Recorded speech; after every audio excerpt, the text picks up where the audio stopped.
Hi there, my name is Steve Gerhardt, and this is the Unagi Observer. Thank you so much for stopping by and watching this week. This week, we're going to do something a tad bit different. I've only done it a few times in the past, and we're going to talk about an upcoming production, and that is Netflix's Cowboy Bebop. Yes, the live-action adaptation that everybody's abuzz about. For those of us who are longtime fans of Cowboy Bebop, myself, yes, love the show, love everything about it. We are waiting with anticipation for this production, this interpretation. We're going to see how well or how badly Netflix does this, because Netflix kind of does not have a good track record as far as I'm concerned. So I'm hoping for the best, but prepared for the worst. But they released a photograph of the crew of the Bebop walking down to kind of doing a boss walk. And it looks pretty darn good. But I'm going to focus more about the criticism of Daniela Pineda, I think I said her name correctly, and a video response to fan criticism. And I'm going to talk a little bit about the Faye Valentine costume. And I'm just going to go ahead and put a little spoiler out there. If you're a critic of this, y'all need to dial it back a little bit, okay? So let's get started and let's talk about this.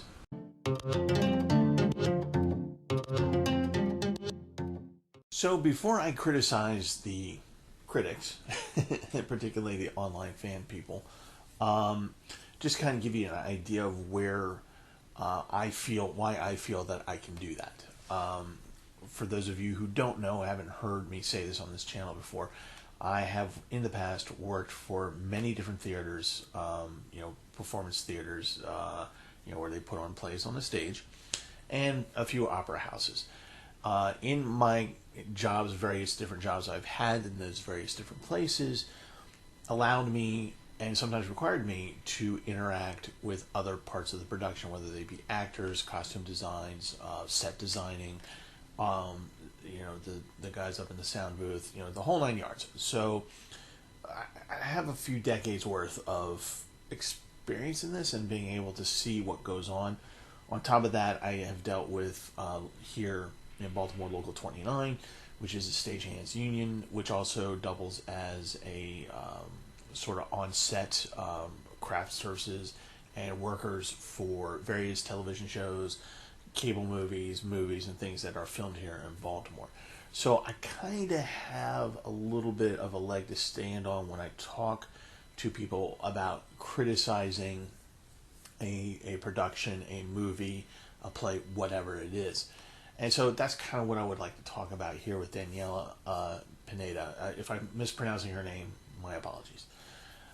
So basically what has happened is that we get this glorious picture of a boss walk, and it's the major characters. It's Spike, it's Jet, it's Faye Valentine. We're going to concentrate on Faye Valentine. And the first thing that I want to talk about is the easy part is the costume. A lot of people are upset by the fact that it is not the traditional Faye Valentine from the anime costume.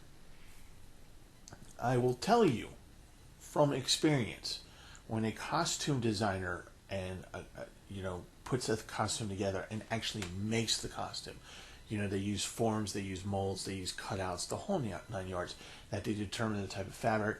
And not only are they looking for accuracy, they are looking for functionality, because depending upon what the character is, it can restrict or it can free up movement.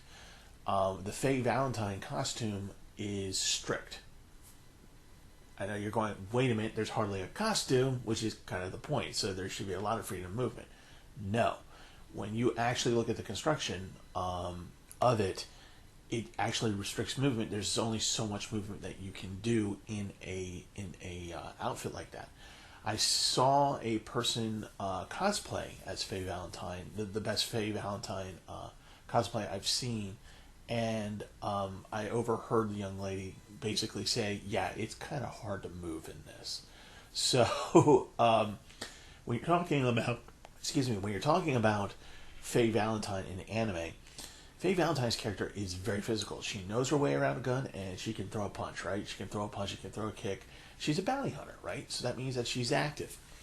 The suit that she wears, the costume that she wears in the anime, when you draw anime, you can take license with physics. So there's that. That's why they can get away with that. In real life action, there are things that they're going to want the character to be able to do in terms of physicality and functionality that the costume will not let her do.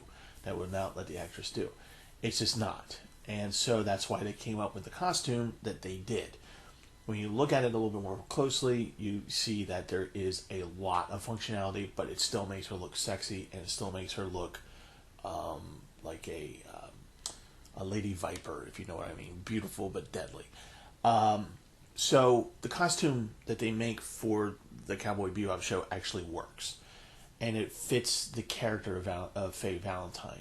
It's not the traditional strap with the red shawl and the very skimpy, what appears to be latex kind of. I don't know what kind of material would be in the anime world, kind of thing. But you just can't shoot scenes in that kind of a costume unless you're doing, of course, a porno, which means that suit's going to come off like that anyway.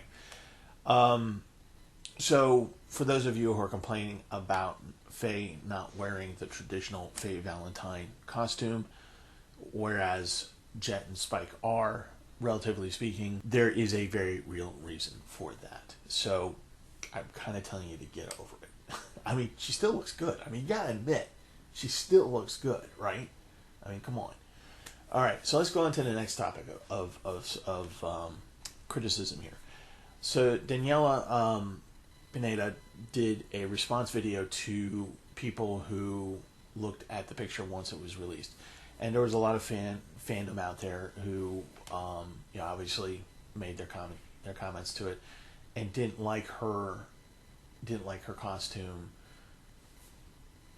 whatever, and made their feelings known. Okay, so that's the way the world works, and you can do that, and she has the right to respond to that, and she did.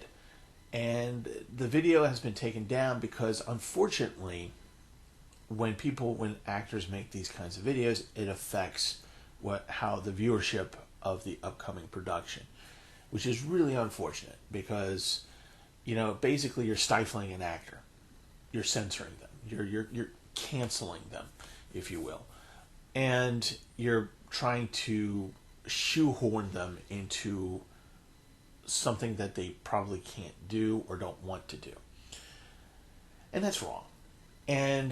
But that's what people do. And so when they do the response video, often what happens is that there's a backlash, and quite often it is childish, and that backlash is that criticism can get to the point where they decide to go to sites that allow users to vote for or put in their commentary about a production, and they will ahead of time try to sabotage the production, and instead of letting it succeed or fail on its own merits, they're just going to decide, well, you criticized me, and how dare you? You're just an actress. Why should you do that? And then they sabotage the production. Now, if it turns out that Netflix does what Netflix does with live action adaptations and screw it up, then that's one thing, right? And they have a history of doing that. So if you wait for that, then by all means complain. I'll be there with you. But before a production even starts, to do that kind of thing based on a picture, that's not really criticism. That's not valid critic theory, honestly. So, again, kind of dial it back a little bit. And I will have to say that having watched the video, even though it's been taken down through, as people say, the magic of the internet, you can find it if you want to look for it. When you watch the video, though, something interesting is going to happen that you may or may not want to admit if you're one of the critics. And that is this. When she replies to criticism of her playing Faye, it is snarky, it is sassy, it is brassy, it is totally Faye Valentine. She is invoking Faye Valentine in that video. And if you're reacting to that video, to that snarkiness, to that brassiness, to that sassiness, there's hope for this production, because if she's invoking Faye Valentine, that's pretty damn good. I gotta tell you, you gotta admit it. Even if you don't want to admit it, you gotta admit it to yourself at least. So, yeah. So if you ever watch the video, you're gonna be like, yeah, that's actually Faye Valentine. Her face looks the part. Her hair looks the part. I think body wise, she's fine. We're in a place now where, body shaming is not a thing anymore, and there's nothing to be ashamed for her to be ashamed of. As she puts it, I'm not 6 feet tall, I'm double D, but when you look at that picture, I think she's attractive. Call me crazy. I don't know, but there is that. You cannot expect a real life Barbie or a real life anime character to be able to exist like that. It's just not going to happen. So dial that criticism back a little bit. And the last thing I want to talk about in terms of production is that sometimes people who criticize actors and actresses or directors kind of like to call them prima donnas, and that they sit in ivory castles or ivory towers, whatever, and they're spoiled and all this stuff. There are divas out there in the entertainment industry. We see them all the time. We can identify them.